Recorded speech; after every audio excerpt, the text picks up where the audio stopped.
السلام عليكم ورحمة الله وبركاته. كيف حالكم؟ إن شاء الله كويسين وإن شاء الله طيبين. أتمنى إن شاء الله أن تكونوا دائما بخير وعلى خير يا جماعة. طبعا نحن عارفين على أنه المغاربة لسه زعلانين من البنت الفلسطينية التي شتمت المغرب والمغاربة، وأبوها وأخوها لسه ما اعتذروا أمام الناس. طيب، لكن نحن قبل ما نتكلم على التفاصيل الجديدة، قبل ما نتكلم على لب الموضوع وندخل في التفاصيل أكثر وأكثر، خليني بس أسمعكم مقطع صوتي بسيط من أب الفلسطينية والفلسطينية في حد ذاتها. اسمعوا المقطع الصوتي، بعد ذاك نتكلم عنه إن شاء الله. ايش جواتنا في الفيديو؟ المهم في النهايه خلينا نقول كل الحب لاهلنا في المغرب، الشعب وحكومه وملك على كل الالتزامات تجاه القضيه الفلسطينيه اولا، والشعب المغربي تجاهنا نحن بشكل شخصي كمان، المحبه والتعامل الطيب والالتزام تجاه فلسطين بشكل عام وتجاهنا نحن. فشكرا كثير على محبتكم، ونحن كمان بنحبكم كثير. والله يديم المحبة بين الشعبين إن شاء الله، ويبعد عنا شر الفتن بإذن الله تعالى. وانا كفلسطينيه حابه اقول انه احنا الشعب الفلسطيني بنعشق المغرب لدرجه كبيره، وبنفس الوقت المغاربه بيعشقونا اكثر ما احنا بنعشقهم. الحب اللي بين الشعب الفلسطيني والشعب المغربي من ايام عهد صلاح الدين الايوبي، وان شاء الله لموعد تحرير فلسطين وبعدها بإذن الله. الحب بين الشعب الفلسطيني والشعب المغربي من عهد صلاح الدين الأيوبي، وأنه المغاربة بيحبونا جدا وبيكرمونا جدا إلى آخره. طيب، يعني هذا الفيديو صراحة يا جماعة اللي تكلم فيه اللي هو والد الفلسطينية والفلسطينية اللي هي تكلمت بالسوء ويعني كلام غير لائق بتاتا عن المغرب وعن المغاربة. هذا فيديو حقهم، يعني هم اللي يتكلموا في هذا الفيديو، ناشرين الفيديو على وسائل التواصل الاجتماعي. الكلام ده بتين، الكلام ده يعني قبل مدة أقل من عام أو عام بالضبط. طيب يا جماعة، نحن لازم نعرف حاجة، على إنه أنت اليوم اللي بتتكلم فيه بهكذا كلام، هذا إن دل على شيء فإنما يدل على إيش؟ فإنما يدل على أنه أنت فعلا حاسس بالنعمة اللي أنت فيها، النعمة اللي أنت عايش فيها. لكن يا جماعة أنا ما عايز أعلق كثير على المقطع الصوتي، لأنه صراحة أنا عايز أعرف، يعني قبل ما نمر لحاجة معينة وحاجة مهمة جدا، على انه الان في المقطع الصوتي بيتكلم على حب المغرب، وان المغرب اكرمونا، وان المغرب كذا، وانه بيحب المغرب وعندهم علاقه مع الفلسطينيين وبيحب الفلسطينيين. طيب، وقت انت مؤمن بهذا الكلام وانت عارف هذا الكلام وانت قلت في هذا الفيديو ونشرت هذا الفيديو، وهذا الفيديو له اكثر من عام او قرابه العام، طيب ماذا تغير؟ ماذا تغير؟ انت وقت بنتك اتكلمت في المغرب وفي المغاربة والمغاربة زعلوا، المغاربة زعلوا، من حقهم يزعلوا. طيب انت ليش؟ يعني هم طلبوا منك شيء بسيط، انك تعتذر امام الناس وما اعتذرت.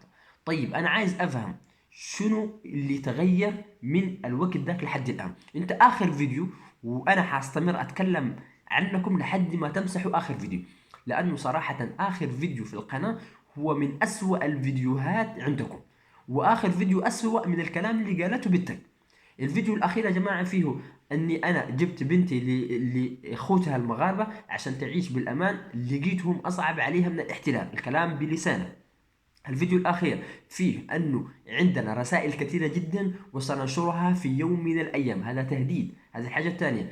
الحاجة الثالثة، قلت نمشي نشوف بلد آخر أكثر أمانا وتستقبلني بمحبة وكرم. الآن أنت بتقول أنا عايز أمشي لبلد ثاني آمن ويستقبلني بمحبة وكرم. هذه الثلاثة جمل من أصعب الثلاثة جمل اللي أنا ما حبيت نهائيا في آخر فيديو لك في القناة. وآخر فيديو في القناة من المفترض يتمسح، والفيديو الأخير يدينك أكثر من الفيديو حق بنتك. الفيديو الأخير اللي ما زال موجود عندك في قناتك هو من أكثر الفيديوهات إساءة بالنسبة لكم. انتوا كده الآن بتشوهوا صورة الأجانب عموما، وبتشوهوا صورة الفلسطيني خصوصا. فلذلك أنا أو أي شخص يتكلم على هذا الموضوع، هذا إنما يعني زي إن إحنا بننصر قضيتنا نحن. الأجانب بيحاولوا يدافعوا على حاجة، على أنه نحن مش كلنا خبيثين، على أنه نحن مش كلنا يعني معلش يا جماعة، على أنه نحن مش كلنا بنفس الطريقة أو بنفس العقلية. لازم نحن نكون مؤدبين، لازم نحن نكون عندنا نوع من أنواع الوفاء، نوع من أنواع الوفاء. الإنسان اللي بيكرمك أكرمك زي ما هو بيكرمك. وأنا حستمر إلى أن يتم حذف آخر فيديو من قناتك، لأنه صراحة ما بيشبهك أنت كفلسطيني ولا بيشبه أي شخص ثاني. لكن انا النقطه اللي انا زعلتني ومزعلاني دائما، لانه حصلت معي قبل كده، حصلت معي مع شخصيه مشهوره من فلسطين، ويعني حكايه الى اخره. القضيه الفلسطينيه وما ادراك مع القضيه الفلسطينيه. هذا الشاب هذا او والد البنت، وقت هو طلع في الفيديو او اتكلم في الفيديو، كان قال على انه الناس اللي بيطلعوا في فيديوهات زي حالاتي او زي الناس التانيين اللي بيطلعوا في الفيديوهات وبيتكلموا على انهم عبيد للصهاينه. انا هذه الجمله صراحه من ضمن الجمل اللي انا بتزعلني شخصيا، ومش فقط لانه هو قالها، لا، لانه انا عندي اصدقاء قالوها لي يعني من قبل، ناس اصدقاء معروفين ما علينا منهم. فهذا الوالد الان قال شنو؟ قال على انه الناس الان بتهجم على بنتي وبتهجم علينا الى اخره، دول عبيد الصهاينه. انا قلت صراحه نحن ممكن نكون عبيد الصهاينه فعلا، يعني ممكن يكون محمد حسون عبيد الصهاينه، بعض المغاربه عبيد للصهاينه، نحن كلنا عبيد للصهاينه.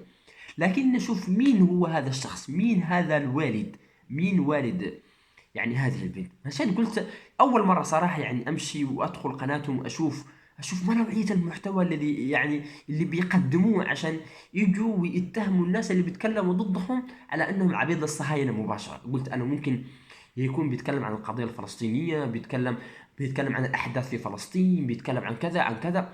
والله فقط القضيه الفلسطينيه يتم ابرازها في لحظات معينه، في لحظات الضعف يتم استغلال هذه القضية الفلسطينية. للأسف يعني للأسف القضية الفلسطينية ممكن نقول من أكثر القضايا الاجتماعية، من أكثر القضايا حتى الإنسانية وحتى الدينية، من أكثر القضايا التي تمت بها المتاجرة، من أكثر القضايا التي تمت بها المتاجرة.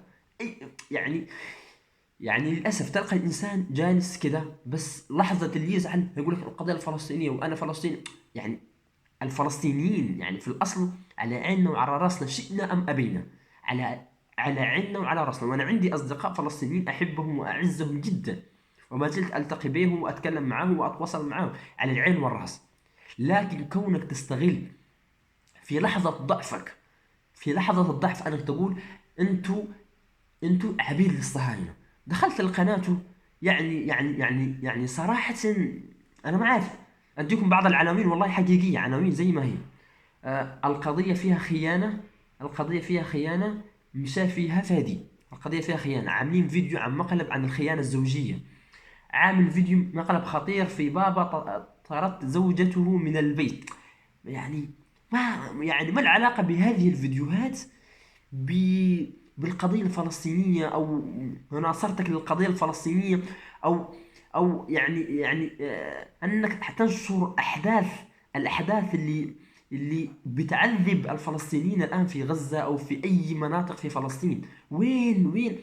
وين أنت كلامك من القضية الفلسطينية؟ وين والله فقط مجرد ما المغاربة أو بعض الناس اتكلم عنك وقالوا لك ان بنتك غلطت، بس قالوا يعني الذنب الوحيد حقنا انه نحن قلنا انه بنتك غلطت. الغلط الحاجه الوحيده اللي نحن قلناها على انه بنتك غلطت، مباشره انتوا عبيد للصهاينه وحسبي الله ونعم الوكيل. ويعني للاسف طلعت انه في بعض الجرائد الالكترونيه ومنها قناه الحدث برضه نفس الكلام، حسبي الله ونعم الوكيل فيكم، حسبي الله. ايش عملوا لك المغاربه؟ ايش عملت انا؟ ايش عملوا؟ كم ناس بيتكلم عنك؟ هذه هي وسائل التواصل الاجتماعي. نحن في وسائل التواصل الاجتماعي، سواء في اليوتيوب، سواء في الفيسبوك، سواء في اي وسيله من وسائل التواصل الاجتماعي، لابد ان نكون نحن جاهزين للنقد، سواء انا اللي بنتقد سواء الشخص اللي بينتقده، لانه الشخص اللي بينتقده ما بينتقدوك عن فراغ. انت 13 سنه، 13 سنة 13 سنة موجود في المغرب. هل قبل كده محمد حسون عمل فيك فيديو؟ هل قبل كده أختي الفلانية عملت فيك فيديو؟ أو أخته الفلانية عملت فيك فيديو؟ أو أي شخص ثاني مغربي عمل فيك فيديو؟ أو من أي جنسية ثانية؟ هل في شخص تكلم عنك؟ هل في شخص أساء لك؟ هل في شخص قال لك أنت أخطأت في شيء معين؟ أبدا. هذه حريتك الشخصية. أنا على فكرة أنا ما عندي مشكلة في أي نوعية فيديو أنت بتقدمه، أو أي نوعية فيديو ممكن يقدمه أي شخص، أنا ما عندي مشكلة. هذه حرية شخصية.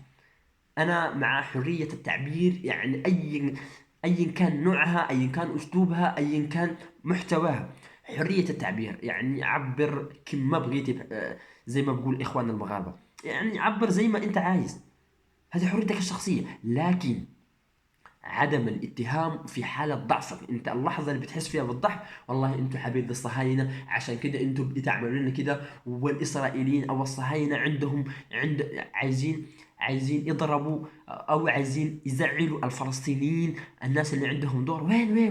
وين هو الدور عندك؟ وين هو الدور عندك انت؟ فيديوهاتك مقلب وذهبنا ومشينا، انا ما عندي مشكلة مع محتواك، هذه حريتك الشخصية، هذه حريتك الشخصية. لكن هذه، انا عايز انت تكون يعني عظة حتى للناس اللي بيجوا من بعد، حتى للناس اللي بيجوا من بعد. يعني عيب وعار انك تكون 13 سنة، وانت قلتها في الفيديو، انا سمعتك المقطع الصوتي قبل شوية، المقطع الصوتي بعظمة لسانك انت وبنتك بتشكر في المغرب، وانه المغاربة عندهم علاقة قوية بالفلسطيني، والفلسطيني عنده معزة خاصة عند المغاربة. طيب وين هذا الكلام كله؟ وين هذا الكلام اللي اخذت هذا الكلام ورميته في البحر؟ لا، من المفترض يكون عندك مبدأ، والإنسان والراجل الشهم يكون عنده مبدأ، ويحافظ على المبدأ إلى آخر يوم في حياته، إلى آخر يوم في حياته. أنا واحد من الناس، أنا ممكن ينتقدوني الناس، يقول لي ليش أنت بتتكلم الآن؟ شوفي، هذه حرية شخصية، أنا بتكلم لأنه صراحة واحد من الناس والله مزعلني الموضوع. ولكن في الأول والآخر أنا أتقبل النقد، اللحظة اللي أنا أحس على إنه أنا اتكلمت في المغاربة أو أسئت للمغاربة، حتى ولو كان بطريقة غير مقصودة، والناس قالوا لي أنه محمد حسون يا أخي أنت غلطت في الحاجة الفلانية، أنا أعتذر مباشرة من غير أي لف ولا دوران، من غير أي لف ولا دوران. يعني صراحة عيب وعار أنك 13 سنة 14 سنة فقط الناس منتظرين منك يا أخي اعتذر بس. المشكلة كان الاعتذار اللي كان مطلوب منك أو اللي عايزين منك هو اعتذار من أجل بنتك. الآن أصبح الاعتذار أنت وبنتك وابنك. يعني أنت آخر فيديو لك أعظم من المصيبة اللي عملتها بنتك. فلا حول ولا قوة إلا بالله. والله أنا أتمنى من هذا الأب، وأتمنى من أخوها، وأتمنى من البنت أنه يحاول بقدر الإمكان أنه يا أخي اعتذروا في فيديو بسيط، ومش اعتذار عادي، اعتذروا اعتذار كامل متكامل. اعتذروا عن الكلام اللي قالته البنت، واعتذروا عن الفيديو الأخير، واعتذروا عن أي سب، عن أي شتم، عن أي حاجة قلتوها في حق أي مغربي أيا كان شكله لونه وفصله موجود في المغرب خارج المغرب، كلهم لازم أنه تعتذروا لهم، حتى اللي زعل منكم واللي ما زعل منكم. لا حول ولا قوة إلا بالله.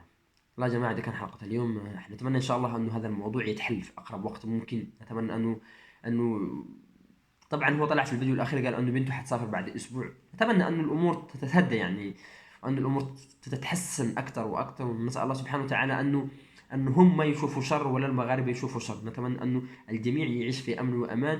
لكن في الأول والأخير الإنسان اللي بيكون شهم والإنسان اللي بيكون راجل هو اللي دائما وأبدا بإذن الله سبحانه وتعالى ما حيلقى مشكلة وما حيواجه مشكلة أبدا في أي منطقة في العالم العربي، في أي منطقة في أفريقيا، في أي منطقة في العالم.